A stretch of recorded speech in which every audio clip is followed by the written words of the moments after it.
हजारो वर्षापूर्वीचा जो काळ होता ना, तेव्हाची जरा कल्पना करूया. मानव जंगलात राहत आहेत. पुरुष शिकार करून कुटुंबाचं पोट भरण्याची व्यवस्था करतायत आणि शरीर रचनेमुळे मुलं जन्माला घालण्याचं काम स्त्रीकडेच असल्यामुळे ती घरी राहून स्वतःचं आणि मुलांचं इतर धोक्यापासून रक्षण करते आहे. शिकार करताना जंगलात गवसलेलं सावज निसटून जाऊ नये म्हणून पुरुषाचं संपूर्ण लक्ष त्या प्राण्यावर फक्त एकाच ठिकाणी फोकस्ड. पण स्त्री मात्र आपल्या मुलाचं संगोपन आणि रक्षण करण्याच्या उद्देशाने इतर प्राण्यांचे आवाज, वास, काही प्राणी दिसत दिसत तर नाहीत ना, ह्याचा शोध घेत सगळीकडे एकाच वेळी लक्ष देण्यात तरबेज.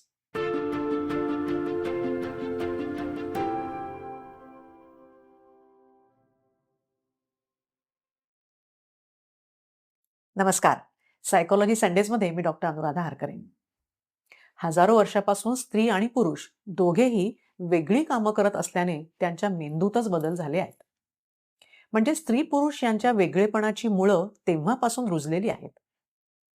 हजारो वर्ष लोटली, पण मूलभूत फरक आजही तसाच आहे, जो अनुभवायला मिळतो. उदाहरणार्थ, नवरा जर टीव्ही बघत असेल आणि बायको काही सांगायला गेली, तर तिच्याकडे लक्ष देण्यासाठी त्याला टीव्हीचा आवाज आधी म्यूट करावा लागतो. कारण एका वेळी दोन ठिकाणी त्याला लक्ष देता येत नाही. एका वेळी एकच काम, फोकस्ड. जंगलातली सवय. पण बायको मात्र अनेक ठिकाणी एकाच वेळी लीलया लक्ष देऊ शकत असल्याने फोनवर बोलत स्वयंपाकघरात भाजीला फोडणी देत असते. तरी देखील हॉलमध्ये नवऱ्याने टीव्हीवर कुठलं चॅनेल लावलंय इकडे लक्ष असतं. शिवाय आतल्या खोलीत सासू काय करते तिकडे कान असतात ते वेगळेच. पण या स्किलमुळे स्त्रीला आजूबाजूला काय चाललंय इकडे लक्ष देत असतानाच, शिवाय आपल्या मुलांना म्हणजे जंगलातल्या वेळच्या सवयीनुसार आपल्या मुलांना भीती वाटतेय का, त्रास होतोय का, भूक लागलीये का, हे बदल देखील टिपून घेत असल्याने किंवा तशी सवय असल्याने स्त्रीला उपजतच व्यक्तीच्या भावनांचा थांग अधिक लागतो. पण पुरुष मात्र यात मागे पडतात. ॲलन आणि बार्बरा पीज या रिलेशनशिप तज्ज्ञांनी एक प्रयोग केला होता. त्यात त्यांनी मॅटर्निटी हॉस्पिटलमध्ये अनेक नवजात बाळांच्या रडण्याचा 10 सेकंदाचा व्हिडिओ काढला आणि आवाज बंद करून सगळ्या आयांना दाखवला. बहुतांश आयांनी बाळाचं रडणं बघून, म्हणजे ऐकायला येत नसल्याने फक्त बघूनच त्याला नेमकं काय हवं असेल हे बरोबर ओळखलं. हा प्रयोग वडिलांसोबत केला तेव्हा काही वडिलांनी बाळांच्या काही भावना ओळखल्या, पण बहुतेक सगळ्या वडिलांनी एक भावना नक्कीच सांगितली, त्याला आई हवी आहे. आजी आजोबांपैकी अर्ध्यांहून अधिक आज्यांनी सुद्धा नातू का रडतोय हे बऱ्यापैकी ओळखलं.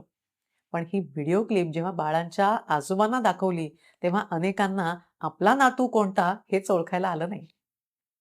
तेव्हा बाळाला काय होतं आहे हे जर तुमच्या नवऱ्याला ओळखता येत नसेल किंवा रात्री बाळाच्या रडण्याने त्याला जाग येत नसेल, तर ही समस्त नवऱ्यांची आणि त्यांच्यामुळे बायकांची जागतिक समस्या आहे असं समजा. अनेक वर्षांपासून झालेल्या कामाच्या विभागणीमुळे, स्त्री पुरुषाच्या मेंदूमध्ये असलेल्या फरकामुळे साहजिकच दोघांचं वागणं वेगळं होणारच.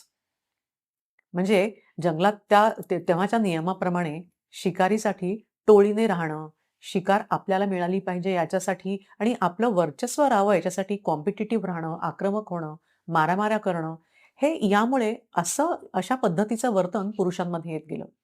तर एक दुसरीची मदत घेत मार्ग काढणं हे स्त्रियांचं वर्तन झालं. म्हणून तुम्ही पाहिलं असेल की किशोरावस्थेत आल्यावर म्हणजे हार्मोन्सचा प्रभाव दिसायला लागल्यावर एखाद्या मुलीच्या अगदी एक दोन जवळच्या मैत्रिणी असतात, ज्यांच्यासोबत ती नेहमीच काहीतरी कुसूर करत असते. पण म्हणजे मुलगा मात्र मित्रांच्या घोळक्यामध्ये एकमेकांसोबत कॉम्पिटिशनने काहीतरी सांघिक खेळ खेळत असतो. शारीरिक क्षमता किंवा मसल पॉवर कमी असल्याने मुली नेहमीच शांततेने मार्ग काढण्याच्या प्रयत्नामध्ये असतात. तर टेस्टेस्टेरॉन आणि मोठा ॲमिग्डल यामुळे पुरुष ठामपणे एक घाव दोन तुकडे करून मोकळे होतात. कारण भावनेपेक्षा ॲक्शन महत्वाची. जर काही प्रॉब्लेम असेल तर दुसऱ्याची मदत घेण्यात कमीपणा असतो, म्हणजे कमीपणा वाटतो. त्यामुळे स्वतःसाठी कुणाचीही मदत फारशी घ्यायची नाहीच. पण दुसऱ्याच्या समस्येवरही तोडगा आपणच द्यायचा. या स्वभावाचा नोकरी करणाऱ्या बायकांना नक्कीच अनुभव आला असेल. म्हणजे जर कधी नवऱ्याजवळ बायकोच्या नोकरीच्या ठिकाणी असलेल्या त्रासाचा जर पाढा तिने वाचला, "सोडून दे मग जॉब," असं सोल्युशन देऊन नवरा त्याच्या परीने मदत करतो. जसं दुसऱ्याची मदत घेणं पुरुषांना कमकुवतपणा वाटतं, तसं जे उलट पक्षी म्हणता येईल, की दुसऱ्याला कसल्याही बाबतीत विचारायला स्त्रीला अजिबात संकोच वाटत नाही. याचाही अनुभव सगळ्यांनी घेतला असेल. खास करून जेव्हा नवरा-बायको किंवा खरं तर कुठलेही स्त्री-पुरुष एखाद्या नव्या ठिकाणी जातात तेव्हा जर रस्ता सापडत नसेल, तर रस्त्यावरच्या कुणालाही विचारायला बायका केव्हाही तयार असतात. पण पुरुष मात्र, "मला माहिती आहे, जवळच आहे, मी नेतो तुला," असं म्हणत इकडून-तिकडे गल्ल्यांमध्ये फिरवत राहतो. आणि बायकोने जर जास्तच कुरकूर केली, "तू चालवतेस का गाडी?" असं म्हणून तिला गप्प बसवतो. विचार आणि कृती करण्याच्या या मूलभूत फरकामुळे किंवा या फरकाच्या माहितीतून शिकायचं काय? तर बायकोने नवऱ्याला त्यांनी विचारलं तरच सल्ले द्यायचे. कारण त्यांना काही सुचवलं, सूचना केल्या तर बायकोला वाटतं, की आपल्याला काही समजत नाही असा अर्थ ते काढतात. आणि नवऱ्याने देखील बायको जर तिच्या मनातलं दुःख किंवा त्रास बोलून दाखवत असेल, तर त्या समस्येवर काहीही तोडगा न सुचवता फक्त ऐकून घ्यावं. कारण तिला उत्तरापेक्षा तिच्या मनातलं ऐकून घेणारा कान हवा असतो.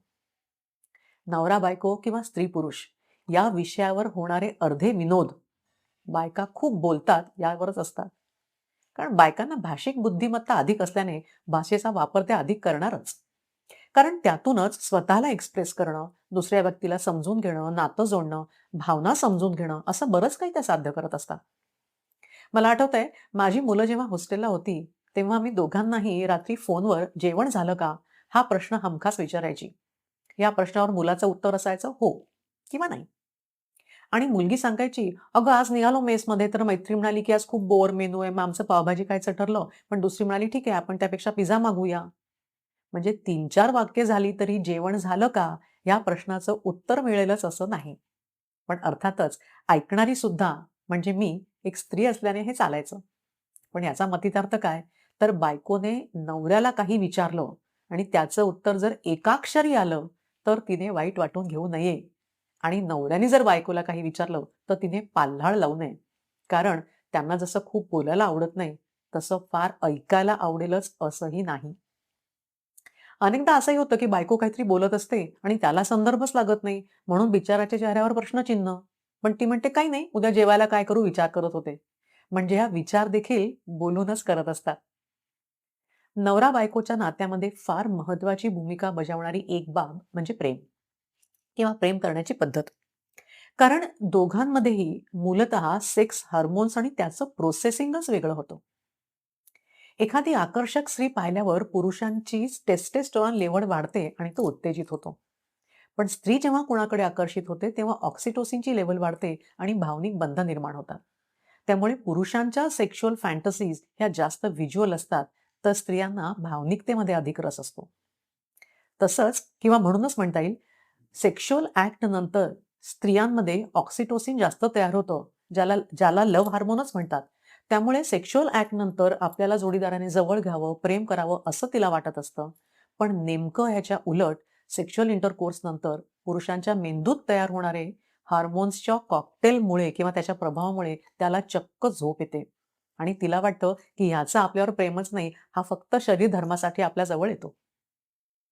यातून एक लक्षात येतं, की दोघंही वेगळ्या ग्रहावरचे अजिबात नाहीत.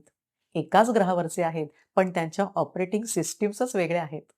आणि त्याची जर आपण माहिती करून घेतली, तर हाताळणं सोपं होणार नाही का? म्हणून स्त्री आणि पुरुष यांच्यामध्ये कितीही फरक असले तरीही ते स्वतः व्यक्ती म्हणून एकमेकांना परस्पर पूरक असूच शकतात. एकमेकांची कंपनी खूप छान एन्जॉय पण करू शकतात. एक दुसऱ्याकडून ठेवलेल्या अपेक्षा जेव्हा पूर्ण होत नाहीत, तेव्हा कुरबुरी, वाद, भांडणं होतात. पण त्या व्यक्तीचं तसं वागण्यामागचं जर कारण लक्षात घेतलं, तर एक व्यक्ती म्हणून आपल्याला त्याला ॲक्सेप्ट करता येईल आणि त्यांच्यासोबत राहणं केवळ सोपंच नाही, तर आनंददायी देखील होईल. फ्रेंड्स, आजचा भाग बघितल्यावरती, एकमेकांमधले फरक कळल्यावरती, जर तुम्हाला तुमचा जोडीदार नव्यानं उमजला असेल, तर कमेंट बॉक्समध्ये नक्की लिहा आणि आजचा भाग आवडला असेल तर लाईक करा. तुमच्यासोबत इतरांना देखील फायदा व्हावा यासाठी हे चॅनल इतरांना रिकमेंड करा.